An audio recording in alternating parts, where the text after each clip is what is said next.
Afrika er den næststørste verdensdel og har et areal på 30,3 millioner kvadratmeter. Klimaet er omkring ækvator er tropisk, hvor det længst mod nord og syd er subtropisk. Af tæthedsuafhængige og abiotiske faktorer er temperaturen og nedbørsmængden. Temperaturen er høj over hele kontinentet, hvor nedbørsmængden samt mønster varierer meget fra regnskoven til ørkenområder, fra kyst til indland og fra syd til nord. Savannen og skovsavannen er nogle af dyrenes habitater. De ligger i områder med tørke det meste af året, kort regntider og en hurtig sæson med vækst og blomstring. Derudover danner de en bred overgang mellem jordens skovbælter og ørkener. I den tørre ende går det ud over i buskstepper og halvørken, og ind mod skoven går de derimod over i en åben kratskov. Habitaterne er ofte udsat for brand, hvilket har resulteret i, at planternes rødder ligger beskyttet i jorden. Nogle plantefrø kan slet ikke spire, før de har været udsat for ild, og naboplanterne er dermed brændt væk. Dyrelivet er afhængigt af regntidernes grønne græs som føde, og sidst på sæsonen er græssets frø vigtige for dyrenes overlevelse. Når alt er tørt og gult, må dyrene nogle steder trække væk til fugtige egne, andre steder overlever dyrene på, at græsset får vand fra en lille regntid nogle måneder inden den store regntid sætter ind. De overstående faktorer er derfor med til at påvirke både området og dyrenes bæreevne. Det her det er et jordsvin, også kaldet et akvar, og den kendes på sin griselignende tryk og sin kraftige klør, der gør, at den er god til at grave i myrebor og termitbor. Den kan blive op til 1 meter lang og veje som regel mellem 40 og 100 kg. Og den lever syd for Sahara, altså i regnskovslignende områder. Artvarken, også kaldt for jordsvin, er den eneste nulevende art i familien Orycteropodidae og findes i Afrika syd for Sahara. Dens habitat er savannen, hvor den om dagen vil sove i huler under jorden og om natten vil vandre rundt i udgravede underjordiske tunneller. Artvarkens mikrohabitat er ligeledes den sande jordbund, hvor den under normale omstændigheder lever en solitær tilværelse. Dens udseende er stærkt præget af dens levevilkår, og via naturlig selektion er dens karismatiske træk blevet helt essentielle for dens overlevelse. Med den lange snude, den veludviklede lugtesans og de kraftige klør, er den nemlig som skabt til at opsnuse og ødelægge betonhårde termitbo, hvilket er dens primære føde. De kraftige klør fungerer desuden som små padder, der på få minutter kan grave en 3-4 meter lang tunnel, og på den måde sikre artvarkens overlevelse, hvis en eller flere prædatorer skulle være ude efter den. Derudover er dens underjordiske levevis med til at sikre, at den ikke bliver udsat for prædation. Artvarken bliver derfor påvirket af både abiotiske og biotiske omgivelsesfaktorer, hvor den abiotiske omgivelsesfaktor i dette tilfælde er den sande jord, og den biotiske omgivelsesfaktor er rovdyrene. De biotiske omgivelsesfaktorer vil hovedsageligt være interspecifikke, da den solitære levevis vil bevirke en eventuel intraspecifik konkurrence.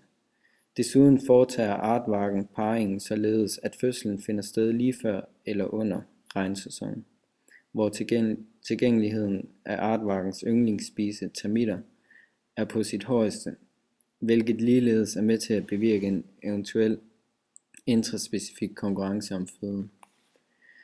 Artvarken spiller en vigtig rolle for mennesker i de områder, hvor den lever, da den holder bestandene af termitter i skak og dermed mindsker antallet af termitter på træværk, huse osv. Dog er en stor del den grundet den spiselige kød, de eftertragtede dele og ikke mindst det faktum, at dens underjordiske levemåde resulterer i dybe huller, der ødelægger afgrøder og trafik. Mennesket fremstår derfor som en slags predator.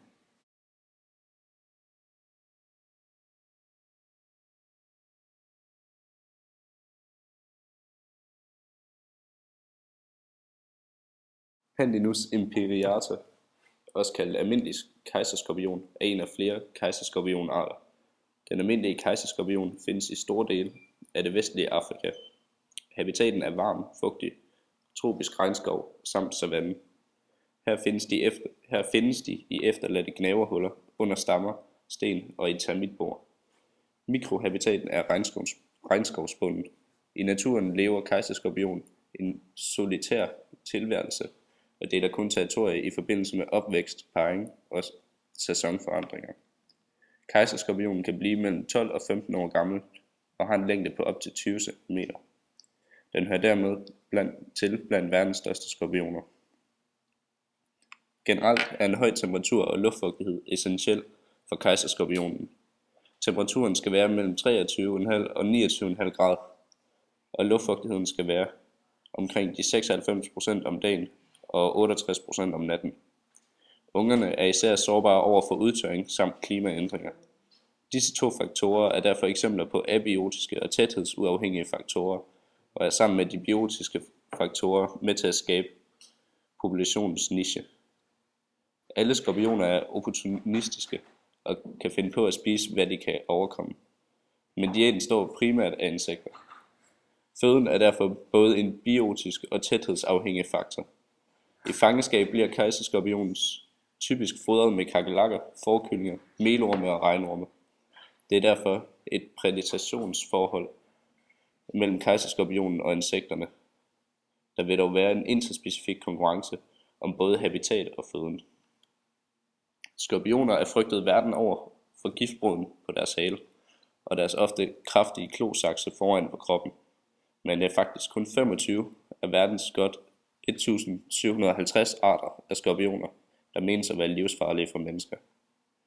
Kejserskorpionen har kun en svag gift, og bliver man ramt af giftbruden, svarer det til at blive stukket af en hveps. Størrelsen på klosaksene er bare et eksempel på niche-diversifikation inden for de forskellige skorpionarter. Kejserskorpionen har store, stærke klosakse, som den kan fastholde sit bytte med, så den kan spise det levende. Andre arter har små klosakse, men en stærkere gift, der kan lamme byttet. Et unikt træk ved kejserskorpionen er dets ydre skelet, som er sort, hvilket er smart, da de er aktive om natten. Hvis kejserskorpionen bliver lys på med en UV-lampe, bliver de selvlysende. Deres skelet indeholder nemlig et særligt protein, som reflekterer det ultraviolette lys, så det bliver synligt for os mennesker. Hvorfor skorpioner har udviklet denne egenskab, ved man endnu ikke. Kejserskorpionen får op til 35 levende unger, som er helt hvide med et ydre blødt skelet, hvilket gør dem meget sårbare. Derfor kravler de omgående op på ryggen af deres mor. Hvis ungerne falder ned, eller hvis moren angribes, æder hun ungerne for selv at få energi til at tage sig af resten af ungerne eller føde nogle nye unger. Dette fremstår altså som intraspecifik konkurrence, i det artens egen adfærd påvirker bestandens størrelse.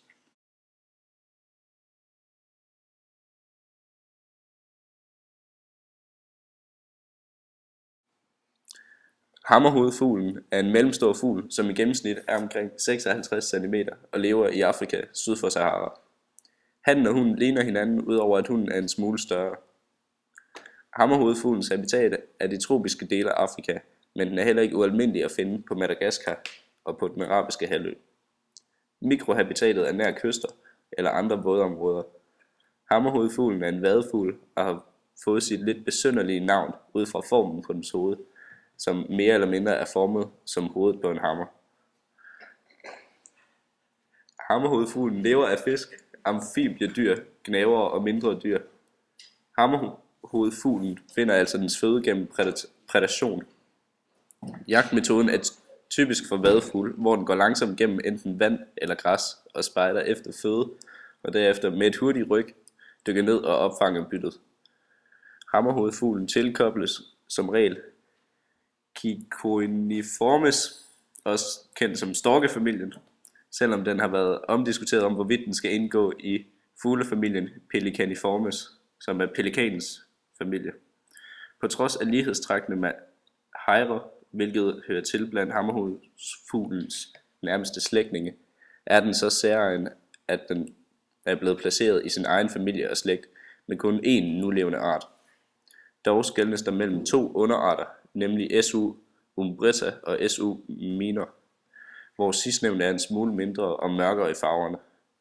Hammerhovedfuglen har en speciel egenskab, hvad angår redebygning. Den bygger reder som andre fuglearter og har rekorden i at bygge den største rede af alle fuglearter kloden over. Rederne de bygger har både vægge og tag, og deres reder kan blive så store, at de kan løfte En fuldvoksen mand. De bygger rederne i Y-formede grene, og der lægges 3-7 æg, der udruges på skift af begge forældre. Efter 28-30 dage klækker æggene, og efter yderligere 2 måneder er ungerne så store og selvstændige, at de forlader reden. Boet genbruges år efter år og udvides for hvert år. Indgangen til reden ligger i bunden. Når en han og en hun har fundet sammen, bliver de parret som regel sammen, og er som regel sammen resten af livet.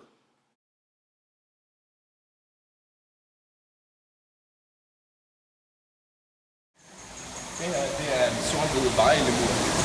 Den lever i den afrikanske regnskov og også på Madagaskar. Den er en art, der er med i en interspecifik konkurrence med andre lemuarter og andre abearter, det er præcis som nu, vi kan sammen med og insekter.